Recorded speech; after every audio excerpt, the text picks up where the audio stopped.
Good evening, everybody. This is Matt Rogers, and I'm going to talk to you about our Sun in our solar system. The Sun lies at the heart of the solar system, where it is by far the largest object. It holds 99.8% of our solar system's mass and is roughly 109 times the diameter of Earth. About 1 million Earths could fit inside the Sun. The visible part of the Sun is about 10,000 degrees Fahrenheit. That's 5,500 degrees Celsius. While the temperatures in the core reach more than 20 million Fahrenheit, 15 million Celsius, driven by nuclear reactions. One would need to explode 100 billion tons of dynamite every second to match the energy produced by the Sun, according to NASA. The Sun is one of more than 100 billion stars in the Milky Way. It orbits some 25,000 light years from the galactic core, completing a revolution once every 250 million years or so. The Sun is relatively young, part of a generation of stars, known as the Population 1, which are relatively rich in elements heavier than helium. The older generation stars are called Population 2, and the early generation of Population 3 may have existed, although no members of this generation are known yet. Brown dwarf stars are in our solar system. There's billions of them, and basically they are orbiting in ecliptic orbits. There are rogue planets everywhere, and these planets, like Nibiru and Nemesis, the brown dwarf, the one that's on the way towards Earth, are huge celestial bodies. They have moons, and they have been round towards our heavenly body, our Earth, before, and also basically we are in for a serious pole shift. Also, back to what we say about our Sun, it was born about 4.6 billion years ago. Many scientists think the Sun and the rest of the solar system formed from a giant rotation cloud of gas and dust known as the solar nebula. As the nebula collapsed because of its gravity, it spun faster and flattened into a disk. Most of the material was pulled towards the center from our Sun. The Sun had enough nuclear fuel to stay much as it is now for another 5 billion years. After that, it will swell and become a red giant, just like the brown dwarf stars. The thing is, at the moment, we have serious solar flare activity, where we've got Nibiru and the moons, Helion, and also the brown dwarf Nemesis. Now the thing is though, the reflections are showing up on the cams all over the world right now, and I've proven this to you. And also basically we are, as I said before, there is many earthquakes that are happening right now, sinkholes, tsunami waves. The thing is though, when these tsunamis grow high, they move at 500 to 600 miles an hour. I urge you to prep, because our Sun now is at the solar maximum. These heavenly bodies will darken our Earth. Right now we've got Nemesis that's in front of our Sun, and they're using a simulator to block it, to stop us from seeing the truth, but the reflections show the darkness. Nemesis is in our system, and it's yellowing everything up on the screens and also up in the skies. Many subscribers are showing us this is a true situation. So basically, when we have this situation, the Sun will eventually, it will shed in its outer layers, and remaining core will collapse to become a white dwarf. A white dwarf star. This will happen slowly. This will fade to enter its final phase as a dimness, and it's known as a black dwarf. Like Nemesis, it's a failed star, and it's heading our way. And also, there's been information that many years back that we're part of the system. We're part of Nibiru. As Nibiru crashed and pushed its way through into the solar system, it knocked a lot of the heavenly bodies. One of the heavenly bodies in our solar system are going the wrong way in its orbit. And also, these situations are real and they're happening right now. So basically we need to just, as I say, prepare for this. The dwarf is coming. It's a situation where everybody knows this now. The sun and its atmosphere are divided into several zones and layers. The solar interior from the inside is made up from the core. The zones and the solar atmosphere above its constant of the chromosphere. Things are completely changing. They really are. Beyond that is the solar wind, and also outflow of the gas of the corona. The core extends from the sun's center about a quarter of the way to its surface. Although it only makes up roughly 2% of the sun's volume, it is almost 15 times the density of the lead land, holds nearly half of the sun's mass. Next is the radiated zone, which extends from the core 70% of the way to the sun's surface, making up to 72% of the sun's volume and 48% of its mass. Light from the core gets scattered in this zone. The core is being affected by Nemesis, and pieces of the sun is coming off. You can see this and witness this on the Soho cams.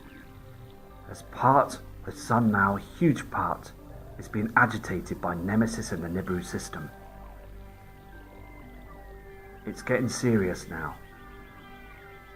The zone reaches up to the sun's surface and makes up 66% of the sun's volume, but only a little more than 2% of its mass. They call it the rolling convection cells of gas dominate this zone. Two main kinds of solar convection cells exist. The granulation cells from the 600 miles, that's 1,000 kilometers wide, of super granulation cells, about 20,000 miles, that's 30,000 kilometers in diameter. The sun is huge. It's so big, it's much bigger than our Earth. The photosphere is the lowest layer of the sun's atmosphere and emits the light so we can see. It is about 300 miles, 500 kilometers thick. Almost of a light comes from its lower third. Temperatures in the photosphere range from chromosphere, and it ranges from 11,000 Fahrenheit to 6.25 Celsius. At the bottom is 7.46 Fahrenheit. That's 4.125 Celsius at the top. Next up is the chromosphere, which is hotter, up to 35,000 Fahrenheit, 19.725 Celsius, and is apparently made up of entirely of spiky structures known as spiculus, typically some 600 miles long, 1,000 kilometers wide, across and up to the 6,000 miles, that's 100 kilometers high. After that, in the transition region, a few hundred to a few thousand of kilometers thick, which is heated by the corona above it and sheds most of its light as ultraviolet rays. These ultraviolet rays we can't see, and they come to our Earth with these solar rays, the solar flares. And the binary twin is causing this. It's causing it so much worse now. They're spraying the skies with these chemtrails. Our Earth is being affected every day. At the top of the super hot corona, which is made generally ranges from 900,000 Fahrenheit. That's 5,000 Celsius. 100,000 Celsius. That's huge. That's so hot. It goes up to 10.8 million Fahrenheit, 6 million Celsius, and can even reach tens of millions of degrees when a solar flare occurs. That is so huge, massive. That's so dangerous. This is happening every day. Every single day. We're being attacked by these 6 million Celsius solar flares. This occurs, matter from the corona is blowing off as the solar wind pushes the solar flares forward and heading towards our planet Earth. It takes 8 minutes to attack our system, our magnetic field.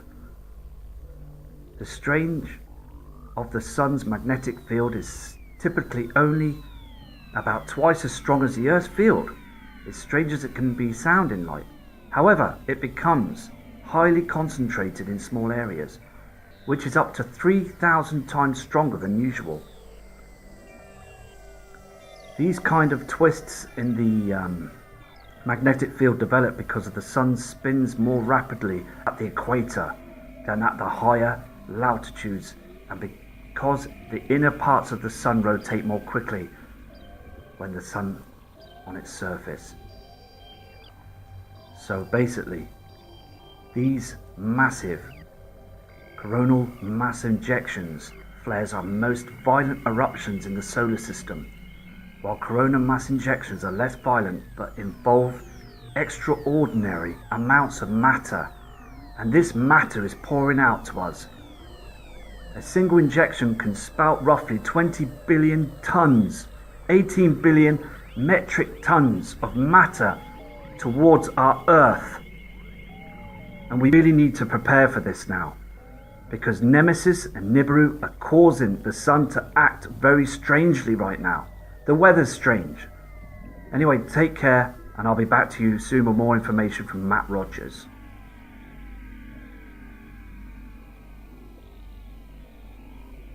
In ecliptic orbits, there are rogue planets everywhere, and these planets, like Nibiru and Nemesis, the brown dwarf, the one that's on the way towards Earth, are huge celestial bodies.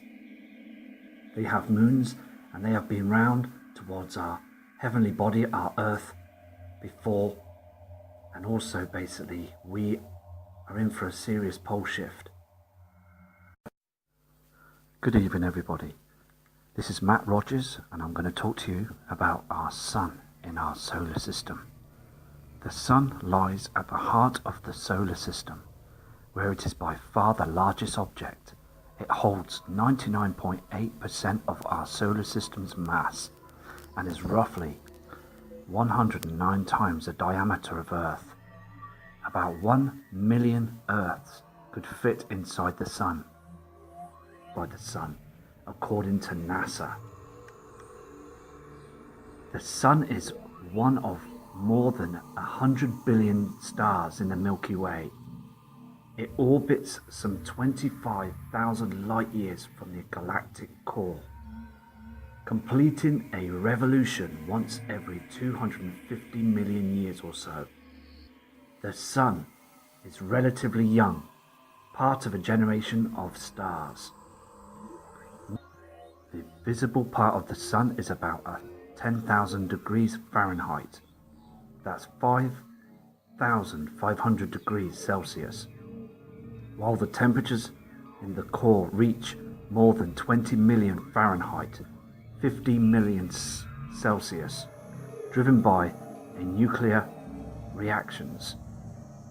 One would need to explode 100 billion tons of dynamite every second to match the energy produced, known as the population 1, which are relatively rich in elements heavier than helium. The older generation stars are called population 2, and the early generation of population 3 may have existed, although no members of this generation are known yet. Brown dwarf stars are in our solar system. There's billions of them, and basically they are orbiting